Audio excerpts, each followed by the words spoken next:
Hello, and welcome to the Behavior Education Connection, the podcast that works to connect the world of behavior analysis and the world of education. We focus on topics important to behavior analysts who work in the public schools and those who support them. Join us and spend time gaining insights and ideas as our host talks with fellow behavior analysts as well as other experts in the field.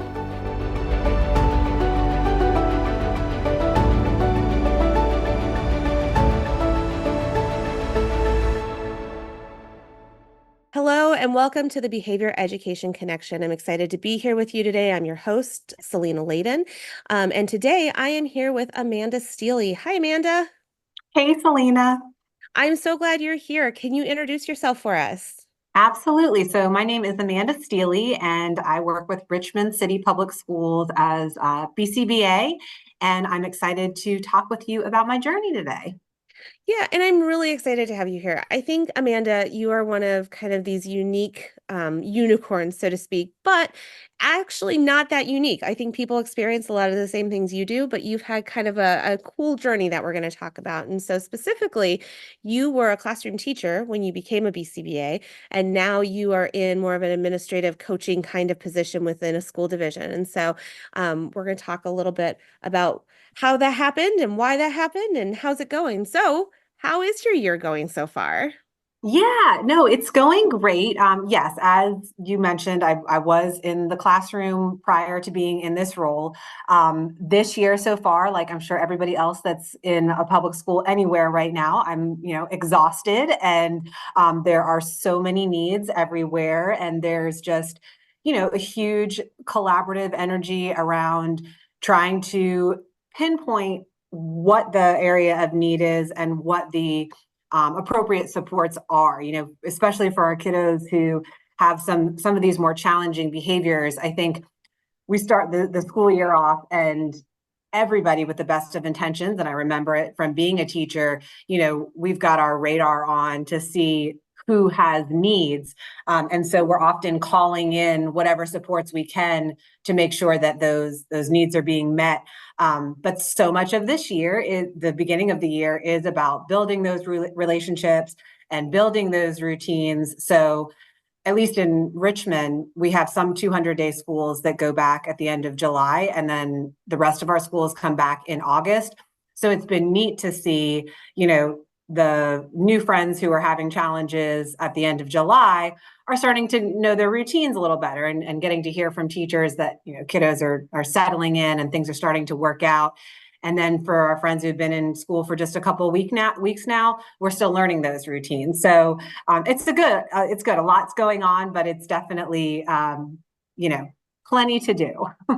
Well, always for sure. And just for Yeah. our listeners, we're recording this in September, so it hasn't been terribly long since some of the kids have come back. And not surprisingly, as I'm sure anyone who's in a similar role, there's always a lot to do. There's never want or concern of not having enough to do or having a job, I know. Right. Um, so just a little bit about your background. You were a special education teacher. You decided to get your board certified behavior analyst credential. And Mhm. then after having that for a little bit in a teaching position, you decided to take another position. What exactly is your position now? Yeah, so I support 15 schools with tier 3 interventions. So really, going through that FBA and BIP process. And it's grade, it's preschool all the way through 12th grade. We are inclusive of exceptional education and general education students. I do work for the exceptional education department with Richmond City Public Schools. That is our central office team is exceptional ed. However, our goal is, of course, to keep all kiddos in the classroom in their least restrictive environment.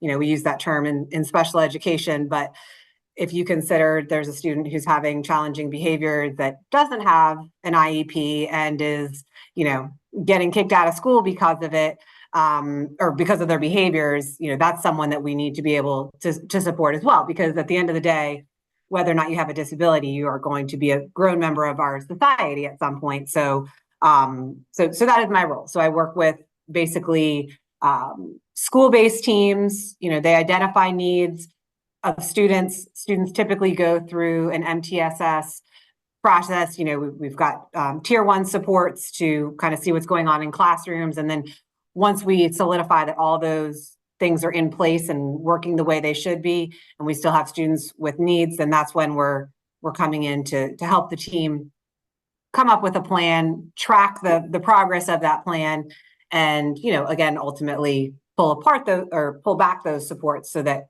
the student can be as independent as possible. Great. So do you like it? Do you like your new role? Yeah, so there are things that I love about my new role. There are things that I miss about my old role. When in my previous school district, I used to work for Goochland County Public Schools that has 3 elementary schools, 1 middle school, and 1 high school. So pretty much, everybody knew everybody, and collaboration was very fluid because I was in the school, I was in the classroom. So even though while I was in that school district, I served as a collaborative teacher, and I also served as a self-contained teacher. So what's been great about that previous experience is when I come to support teachers, I love that I can truly say, I have been where you've been, and I get it, and it's challenging, and I can kind of lean into compassion for their challenges, because I mean, at the end of the day, we're here to serve students, and that is, why we all got into this business. But it is so hard to be a teacher. It is so exhausting, and that was one challenge stepping into this role, where I felt like a lot of guilt last year that I would go into a classroom and say, yeah, I see you've got a lot going on. Here's some suggestions. I'd love to offer you some support.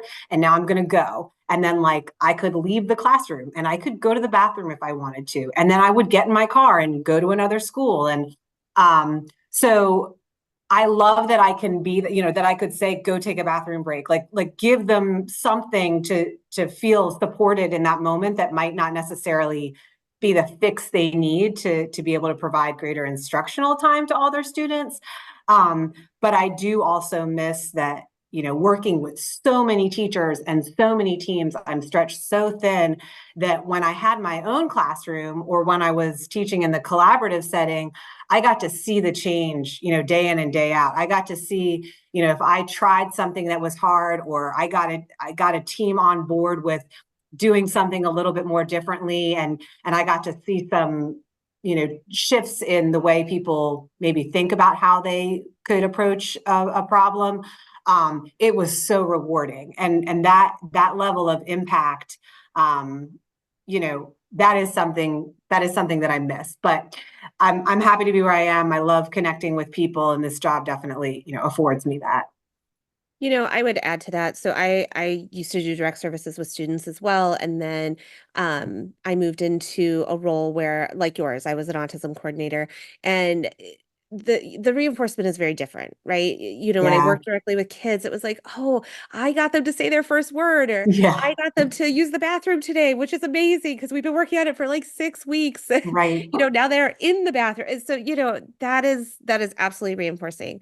When I moved into an administrative role as an autism coordinator and later an instructional specialist, um, for me at least, the reinforcement definitely changed. And so instead of making those kind of day-to-day gains with children, it was more of a systemic change. And one Yeah. of the things, and it's not for everybody. Some people really need to be with kids and they love that, and that's their reinforcement. And if that's you, you should totally do that because we need people to do that. Yeah, But I started finding my reinforcement came of I started being able to make changes in the system that was better for all kids, or better yeah, for a lot of kids, or helping a lot of teachers have yeah, a little bit better. So instead of making lots of impact for one or two people, I was making smaller or moderate impact for lots of people. And so it's kind of, I think sometimes it's your perspective on the reinforcement.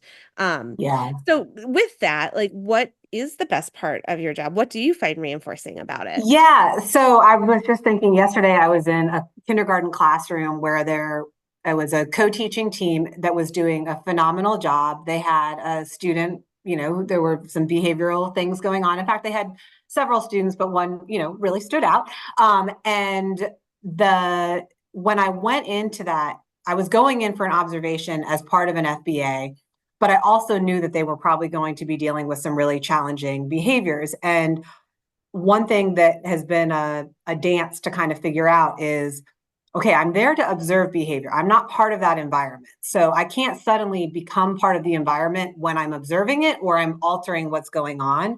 Absolutely. However, I also think that there's this line where, in order to get buy-in from teachers, we need to show them that I'm not here to just observe and write you a prescription. So I kind of let the teacher know when I came in, I said, I'm going to have to do this observation, but I do have some time afterward. I'm going to kind of be in and out. If you guys need me, I'm going to try to be there, but I think I started with that. I said, I'm going to be with the student first, and I'm going to kind of back off, which yes, that could impact his or her,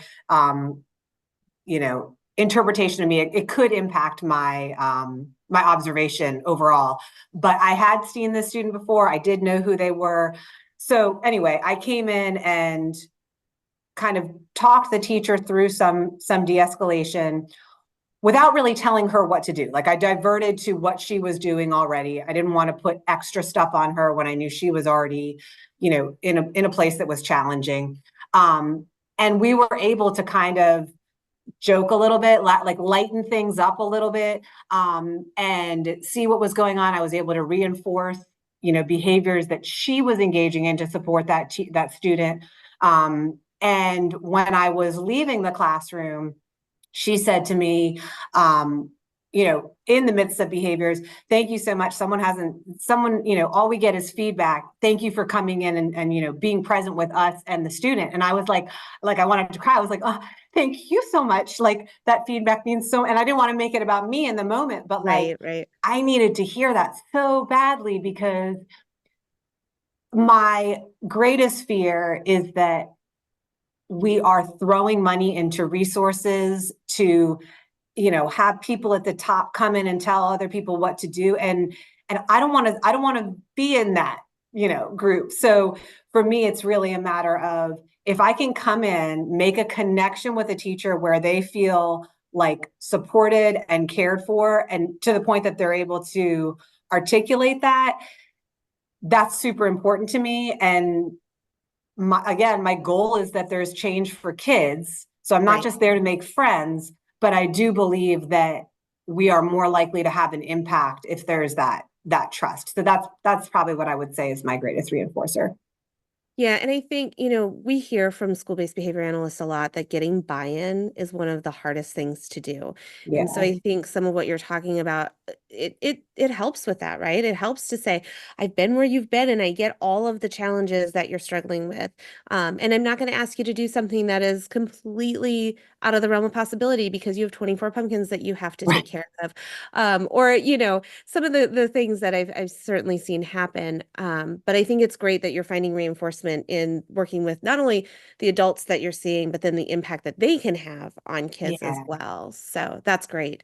So if someone is considering a shift from the classroom to this kind of coaching, quasi-administrative role, what advice do you have for them? Like, would you say do it, or would you say no, don't ever, that's crazy. What are you thinking? And run. Yeah. Yeah. No, I mean, I know, like, when I go through my values as an individual, like, learning is one of my values. Love of learning is one of my values. And it's what has really gets me so excited about behavior analysis, and what, really made me dive into this field, not only for the impact for students, but for myself. Like, I'm always self-reflecting, and how can I, put things in place to make my life more enjoyable. So if it's something that you are curious about, because the learning that you can possibly experience is compelling to you, then I say go for it. Because for the ups and downs of my day to day, I am learning every day. It is not easy. It is, stressful at times. It forces me to really have to look at what is in my zone of control and influence, and what is not. And I think that's like super healthy for wherever I go, in the future, whether I stay here and grow and feel more comfortable, or if I were in the classroom again, or if I were doing something totally different. And I think that it's a, applied behavior analysis, it's this language that we try to make sure that we're speaking in layman's terms so that everybody can be on the same page. And I think the more individuals we have educated in this field, the more that folks will realize it's not rocket science. Like, it's not crazy stuff, but it's not necessarily the way that we were raised. And so there is a shift in thinking. So yeah, I would say, and I would also say, reach out to other people who have done it for support, because you can feel like an island if there aren't a whole lot of people. Hashtag plug for VAPSPAN, great way to get involved. Well, always appreciate the plug for VAPSPAN. I agree with you. I personally think it's a great position. I think it's a really neat opportunity to be able to make kind of some dramatic change potentially that impacts a lot of kids. And like I said, I found Yeah. that reinforcing. Um, I think if you are someone who really does need day-to-day contact with kids, I don't know that it's like the best jump right then, because you don't necessarily always have that, and it is a hard job. And there's a lot of punishers in this job as well. Let's be Yeah. honest. Um, Yeah. so but I think that there's a high potential for high reinforcement as well. And Yeah. so if it's something that you are kind of interested in leadership, or you kind of are interested in expanding your scope and expanding your skills, I think it's a great position. I 100% agree with you to find support as you move into these positions. And you have layers of support because you have other people in your division who do what you do, Yeah. which is super nice. Not everybody has that. I didn't when I Yeah. started. And then of course we have our state network that not everybody has either. But I don't know if you want to talk a little bit about what that collaboration looks like in your division a little bit.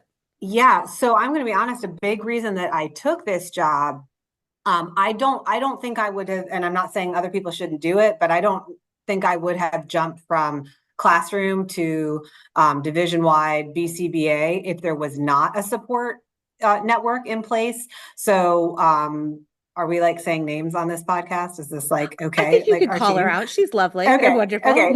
So I work with Kira Austin and Craig Marr. They're the two other BCBAs in this division. And Kira and Daniel Irwin had developed, what it looks like to be a BCBA in RPS. And when I first, found out about this position and was asking questions, I was able to see some of the preliminary work that they had done to put systems in place and get buy-in at a division-wide level. And that really excited me because I know, if I say that my reinforcers are, connecting with teams, connecting with people, really it's that in the moment stuff. I know that that's a strength of mine. I'm good in the moment. And I often talk with Kira about this. She is awesome at the big picture about systems, about that organization, moving things forward. She balances my personality really well, and I learn from her every day. And I didn't talk about this, but in this jump, there has been, and this is just my personality in general, but a lot of like imposter syndrome feelings just from moving from classroom to this level.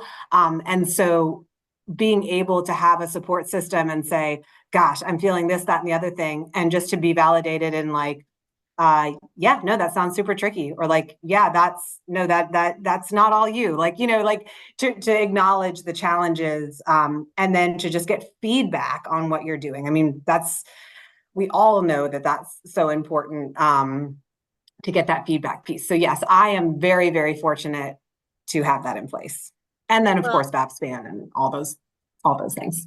yeah, and I think you bring up a really good point. I think, so you were an educator before you became a behavior analyst. Yeah. That's not everyone's trajectory. A lot of people are behavior analysts and then become or join education. Um, I think regardless of which path, I think it's always important to understand, of course, with our ethics, but it is just the right thing to do to make sure we have supports in place Yeah. to appropriately expand our scope of competence, right? You Yeah. had really great classroom skills that transfer really well, but there's also other skills that have to come into play now that you're in a different role. Yeah. That's natural and everything. But having those supports to effectively expand that scope of competence is just really, really important. So I'm glad that has worked out for sure. But it's definitely something for our listeners. I would encourage you, if you're considering taking a position like this, what supports are in place, what supports could be in place, what does that look like, so that we're doing an effective, we're being effective in our positions and making Absolutely. sure that we're doing the right things for our kids. Um, we are reaching the end of our time, but is there anything that you want to share before we go? Yeah, nothing specifically that I can think about. I thought I had something and I've lost it, but no, I'm grateful for, having a community. I think the work that we do is really important, and really just to, I guess, as we continue to get more supports like this into schools, because we are still new, just to continue to invite people into the conversation, and make sure that it's something that is going to be inclusive of all people understanding what we're doing, not just a few who maybe understand, certain terminology. Absolutely. Amanda, thank you so much for your time today. I really appreciate you sharing with us your journey. I am glad it's going well, and I hope that it continues to go well for you. Thank you so much for our listeners today. I hope that you join us for our next episode. Thank you for joining us on this episode of the Behavior Education Connection. Join us next time for another great conversation about behavior analysis in the schools. And don't forget to subscribe so you don't miss out on an episode. Sending out a special thanks to the Virginia Department of Education for supporting our work. We look forward to connecting with you all again soon.